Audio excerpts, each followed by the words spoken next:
to the Rookie Reset. We are back in business, y'all. Yes, we are back. And you may be wondering, what the heck is a Rookie Reset? Well, friends, it would be evenings just like this, except your girl would be stressed the hell out because I could not manage my classroom. And quite frankly, I couldn't figure out this whole teaching thing. So, what we do here on the Rookie Reset is provide you as a new teacher with practical tools, tips, and strategies to help you stay in the game. I am the professional learning. I am the PD that you need. Now, I ain't even introduced myself. My name is Andrea Fitzgerald, and my goal is very simple. I want to keep you from quitting the profession, new teacher. That's my goal. So, yeah. And if you haven't already, y'all see it in the background. Grab you a copy of the Rookies Playbook. Go to mentalfitness.com/rookies to grab you a copy of that. If you want some 45 practical tips to help you stay in the game, y'all. Simple things to save your life yesterday. You like, listen, I ain't got time to read no book. Hey, go check out the tip. I saw someone was reading my book recently, and they were just like, "Oh my gosh, the practicality! I love it! I love it! I love it!" That's been a theme throughout. Just people who have experienced the book say it's so simple, practical. I feel like I could do this yesterday, and that's the whole point. You're a new teacher. You ain't got time for all the depth. You just like, listen, what can I do to survive yesterday? Yeah, so that's me in a nutshell. And if you want, grab you a copy of the Rookies Playbook, y'all. Um, so today, friends, we are going to talk about the point of no hope. Yes, the valley of despair. So I've been reading this book called The Impact Cycle, and one of the things that I was reading is I was reading the improvement chapter, and something that they talked about was this. They said that when you are improving, they said very rarely does someone take feedback and they implement it and they get it perfectly the very first time. They said it's actually this continuum, this cycle that we go through when we are growing through. They call it the what is this thing called?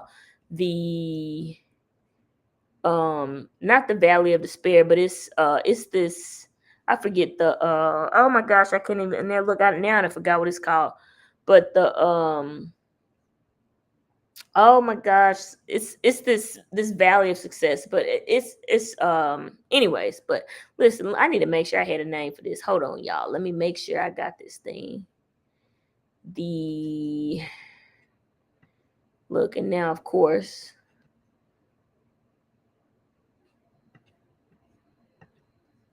Okay, the unavoidable stages of success. Okay, yeah, the unavoidable stage of success. That's what it is. Sorry, y'all. But yeah, so as I was reading through these different steps, I said, "Oh, this is new teaching 101, y'all, because there are levels and phases to this." So, because I think about my experience as a new teacher. I entered the game.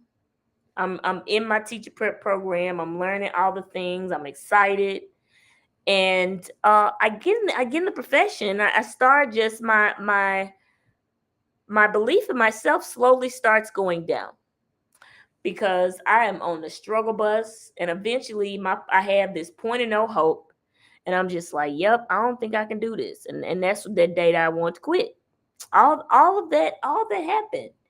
And as I learned more tools and as I got more help, I got more support, then I started to believe that I could do it. And eventually I became a pretty, excuse my French, damn good teacher. I did. I believe I was pretty good at it.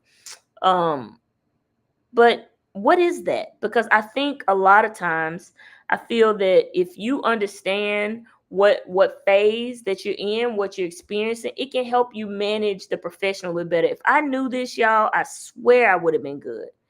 Um, okay. So let's talk about what it is. So there are 5 stages. The first phase is uninformed optimism. Phase 2 is informed pessimism. Phase 3 is the valley of despair. And phase 4 is informed optimism. And phase 5 is success and fulfillment. So we're going to talk a little bit about those, y'all. We're going to talk a little bit about those. So, and I'm going to make these kind of simple. Um, because as I was reading, I was like, oh my gosh, this is it, y'all. This is it. So, phase one, uninformed optimism. That's a lot of times. So here's a prime example for that. So I know last year I was in the new teacher groups, and it was so interesting to me, just the excitement, which I think is great. I think that's phenomenal. And a lot of the teachers like, oh my gosh, I need to decorate my classroom. I need this, I need that, you know. And even just talking to people, when I did new teacher orientation, just a lot of people were I mean, they just excited, you know, and I think that's great. Um, and I'm in these groups, I'm like, yo, the decorations, that's the least of our worries, yo. You know, but just you don't know what you don't know. Like, you going into the profession, you're very green, like you just do not know what you don't know. And you're very excited, but it I don't think anything could have prepared me for walking in that classroom. Even all the learning that I did, I don't know if anything would prepare me for it. Um, and then you move into phase two. So yeah, you don't know what to expect. You walk in, you're starting to teach. You're getting into the flow of things, because I'm sure you're asking the new teacher, what happened? Where did it where did it go wrong? What happened here? And so you start moving into this informed pessimism. That's, I know for me, it was a point where I started to like, when, like I said, when I first started, I would just give the students the hall passes, and slowly but surely my class started getting off the chain. That thing was off chain, and I start to also understand um that I wasn't able to connect with kids. Like, I was real judgmental. I was biased against kids. I said, what's wrong with these folks? They don't bring back the homework. Their parents don't care. And this and that. And me understanding all of that, I was just like, I know all this. I was like, this is damn near impossible. I can't teach these kids. You know, and that's how I started to kind of look at it, because I blamed them as they were the issue. And also, I did not have strong classroom management skills. So my class off the chain. And I started wondering if I could actually do the job. Because I was saying to myself, I said, why is it so hard? Why am I bringing home all these papers every day? Um, but it was now because I was actually in it. I was doing it, and I was pessimistic about whether I could do the role or not. I didn't believe that I could do it, because I was like, okay, this is like way too hard. I shouldn't be struggling like this. I got this degree. I did what I'm supposed to do. Why am I yelling and screaming every day? Why can I not manage my class? Why is this 7 period class? I've changed the way it is. Why can teachers hear me across the hall? Like, what's going on here? What is this? But that's just that informed pessimism, because now you're in it, and you're starting to wonder if you can actually do the role. And as it continues to get worse, then you move into what they call the valley of despair. Calling inside of my own classroom, that was my valley of despair, y'all. When I called inside my classroom, um I was for sure certain that I was about to quit this junk, because I said this here too much. But a lot of times when we talk about where do new teachers quit, it's right here, because the valley of despair is that's the very bottom. That is when you literally believe there is no hope, because in informed pessimism, we at least are somehow believing that, I mean, I okay, this is hard, okay, now I'm in it, okay, this is hard. But with that valley of despair, it's you don't actually believe it's a way out of this thing. Like, it is your lowest point. And I think of the point of no hope, it's right before, I don't know if you ever been through a breakup, and it's a wrap. Like, it's just, if you feel hopeless, this is impossible. Like, how am I going to get through this? This is awful. um but that's that valley of despair, because at this point you don't believe that there's a way out. And that's often, like, this point right here is where teachers quit. And this is why having support is so critical. I think that my valley of despair, I had a ton of support. Miss Reed, Miss Dickinson, Miss Holmes. I literally did not know the kids could be quiet. I for real didn't know that until I saw Miss Holmes teach. I said, "Oh, that's how you do that." But if I didn't have support to help me and support me in that valley, I don't know if I ever get out of that.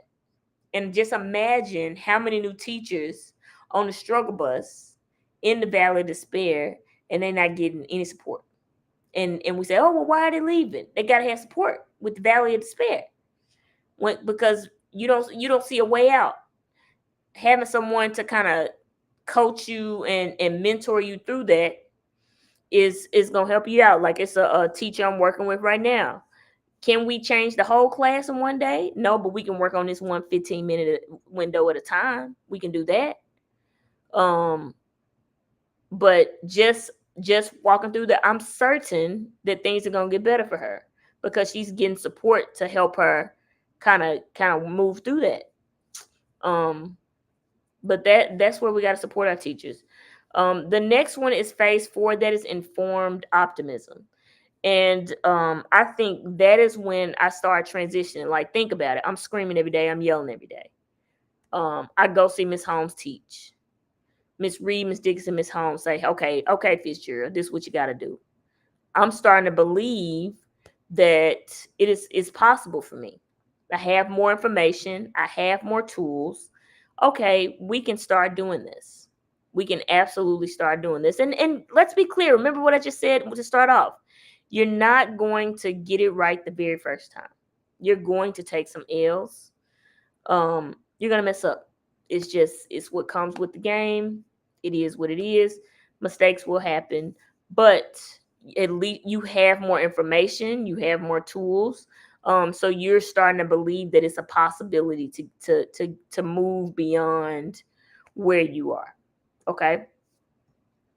And again, that's the beauty of having support and getting some more of those tools.